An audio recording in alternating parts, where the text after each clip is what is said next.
Hey everybody, Scout Crafty here again. It's TGIF. Thank God it's Friday. I hope you're having a great week. It's a holiday week. Everything's going great. Today we got a special episode. It's part one of our electrical component series, and this is going to be on switches. I've always been fascinated by old electrical components and whatnot, and you know that my old house of it was built in 1910. I only had two switches in my whole house. Can you believe that? One for the front porch and one for the basement light. That was it. Every other switch in the house was pull switches on the lamps, you know, when you pull a light switch. But I only had two toggle type switches, and I've always been fascinated by them. I hope you are too. I got quite a long video, but I think you'll find it interesting. Let's dive into the world of switches. Okay, first off, let's talk real quickly what a switch is. A switch is nothing more than two pieces of metal making contact and allowing the electricity flow to continue. Here you could see this switch is open. This is a schematic, what a switch looks like on a schematic, but in real life it looks something like this. And you have the fuse box here, and you have two wires coming out. You have a neutral and a positive. The neutral would go to, this is called a load, but here we're using a light bulb. It could be anything. It could be a fan or anything. So you have your neutral coming here. It goes to one side of your load, light bulb, and then you have your hot that goes to the other side. Now that would be running all the time, so you want a way to control it, so you have to interrupt that circuit.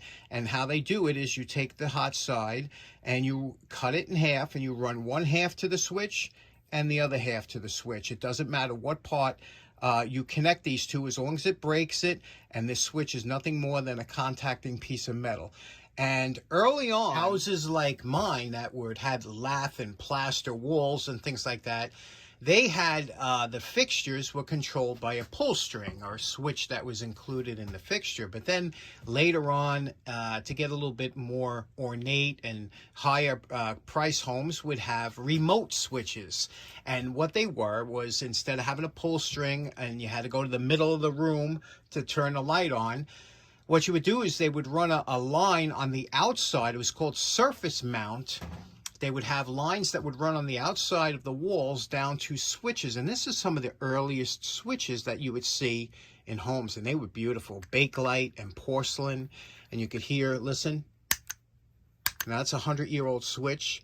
And it still works as good as the day it was made. Look at that. This one even had a on-off to let you know if it was on. And when you turned, it would say off. And they were just contacts in here, and beautifully made. And they're quite collectible today, but these were the earliest style switches that you would see in homes. Later on, they started to incorporate switches into the wall. And it was a big thing when you had especially plaster walls and stuff, because you had to embed them more or less into the wall. But and here it is. You see, this was an early porcelain switch, and this is a push-button switch. These were, again, this was the kind of the second type of switch they went to. That would be on, that would be off. You see this? Again, another 100-year-old switch, still works. And you can see here how that works. It's just a spring, and there's the contact, making contact from one side to the other. You see how that works? That's spinning around. Just absolutely beautiful. The funny thing is that they've come back to this type of switch. People are installing these. They have reproduction ones that they make now. And there was nothing wrong with this. It was a beautiful switch. The problem is that it wasn't as intuitive as the lever switch, which is what came along next. When we transitioned to the lever type switch, you have to remember, in the early days, they were worried about arcing. Arcing is a problem. Whenever you have a switch, two pieces of metal that are going to make contact, just before they make contact, when they get very close, the electricity jumps from one side of the contact to the other. That's called arcing. Arcing can eventually lead to switch failure and also corrosion and build up, things like that, because that arc, just like if you were welding, takes away little bits of metal every time that arc jumps from one side to the other. So they want, whenever you have especially an industrial switch, you'll always hear the switch, they put it on a spring so that when the two contacts come together, they come together quickly. So that's why you hear that clapping of a switch. If you have a switch come together slow, you'll have that arcing, and that can cause a problem. So the early switches all had heavy springs in them, very similar to this one here. You look at the size of this switch, right? You say, wow, listen to it. Can you hear it? There's a heavy spring in there that it's a positive contact, okay? And that went on for many years. You can hear that. And look at this old one, right? With old Bakelite and brass and whatnot. Again, that went on for many years. Hear that? These were heavy-duty switches. Now, these were usually very good. They rarely failed. And when they did fail, it was usually had something to do with the mechanical, not because of the contacts. But later on, people wanted a more quiet switch. And they started working their way down. You can hear this one. Not quite as springy, more quiet. And then as we got down the line, hear that? You could barely make it out. But now they have totally silent switches that you can't even hear. They also had mercury switches they came out with. So all these switches all had to do with a transition coming up to now. Now we have these paddle style switches, which I'm really not a fan of. I never liked the feel of them or the look of them. But they're pushing them out, the chorus style switches. I always like a standard, switch. I love the old-timey switches. But let me show you what's inside these switches. Now, there are dozens of different styles and models of switches you can buy, and they come in different grades. The least expensive is usually the residential grade, meaning it's meant for the home. Then they have the commercial grade, which is meant for like buildings, and then they have industrial grade. So depending on what you get, usually you'll see it in the body of the switch and the components that's used. So let's start with a residential style switch here. There are two rivets you could see here. See those rivets? You drill them out. Let me show you what's in the middle of a residential switch. So the first thing you do is once you drill that out, this steel plate will lift off here. And then there's a little plastic covering plate that comes off. And then you have a plastic or Bakelite, whatever it might be. This little piece here is a rocker. That's where all your magic comes in. Under here is your spring, which rocks it back and forth. And here are your contacts. Now, to get these contacts out, you have to remove the side screws. Okay, and then this will pull straight up. And when it does, let me pull it up here. Get a little screwdriver. There we go. Now, if you look under here, this is the contacts. Remember us talking about the contacts? That is it. That's one contact. Here's the other. And you can see here, there's a little bit of a kind of a discoloration. That comes from, even though that comes from years of use. That little arcing, that little carbon is from arcing, even though that you do have a back and forth action that shouldn't take that long. That's how a switch usually fails, is from that type of arcing. So what happens is this would be considered open. That would be considered closed. You see, this one's fixed over here. So this is the only one that moves up and down. And that's all it does. Let me clean that contact. Okay, there you can see the contact is clean. Many times these are silver plated or plated with something so that they don't corrode, but that contact is clean. Now, if you clean the under contact under here, you could reassemble the switch, put it back into service, and it would be fine. So this was most likely pulled out, maybe because the contacts were dirty. So that's a residential. Now, most times when you're hooking up an electrical component, you make what's called a J-loop, which is a little bend in the wire, and you wrap it around the screw and tighten it down. These older ones, now they have new ones with just a hole in it that you press it in. There's two pieces of sheet metal that will stop it. Once you press it in, you can't pull it out. They're kind of frowned upon in the electrical world. People tell you not to use these, but this one was a different one. This one here, as you can see, it's spring. You see there's a spring there and it's got a little lever. A lot of times these were used by people who would put this in here, spring it down. You push this screw down, put your wire in there, and there's a little strip gauge to tell you how you should strip it this long. You could see there's a little line. You push this in here like this, and then you tighten up the screw, And that's a good solid connection with these older ones. But don't use the ones that just have a hole in the middle and it just says push it in without any screw down. But this is the way the older ones were made. And to take these apart, you have to undo these screws. Now, these screws are not meant, they come out to a certain point and then they stop. So that's so you don't lose it. But if you keep going with a little bit of force, these screws will come out. You have to use quite a bit of force and a good screwdriver gets a good purchase on there. But you see, that's very hard, and it's meant to do that because it's meant that it only comes out a certain way. But you can take them out. You see that?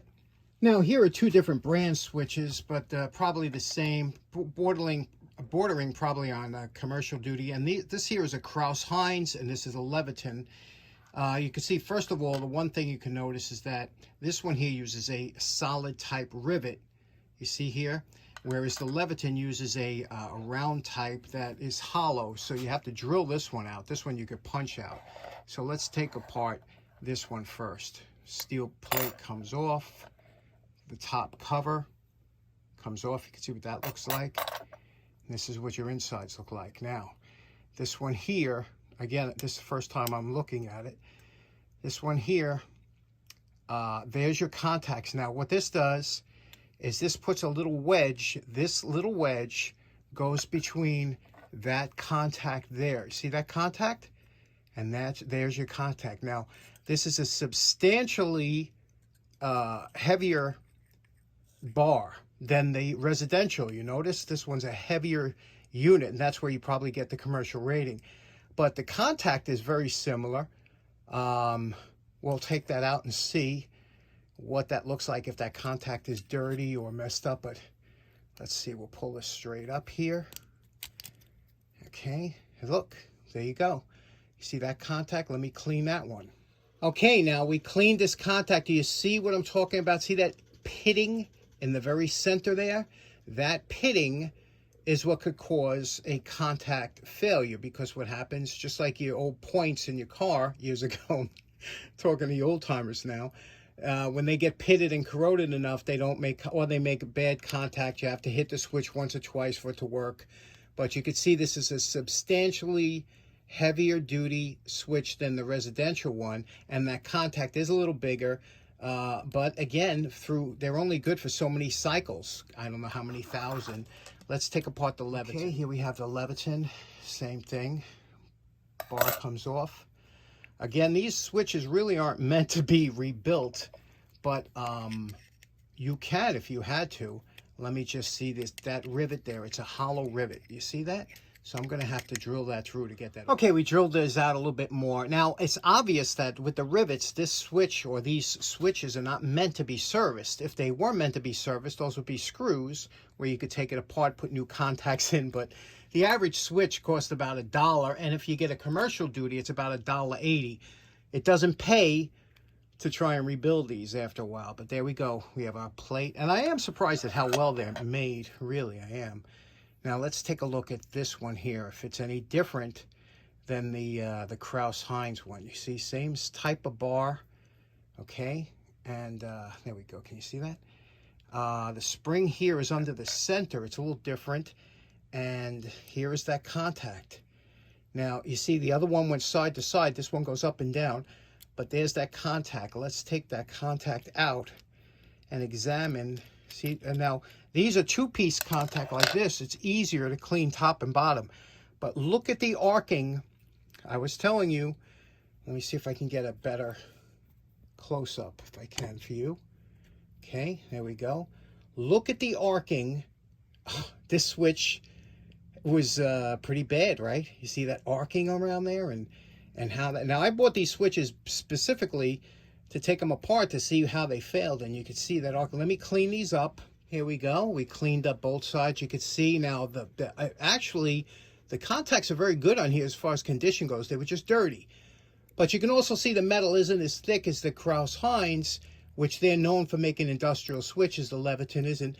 And very interesting how this one, but that's how the contacts just touch like that. That's all it does. Now remember, this is rated for 15 amps.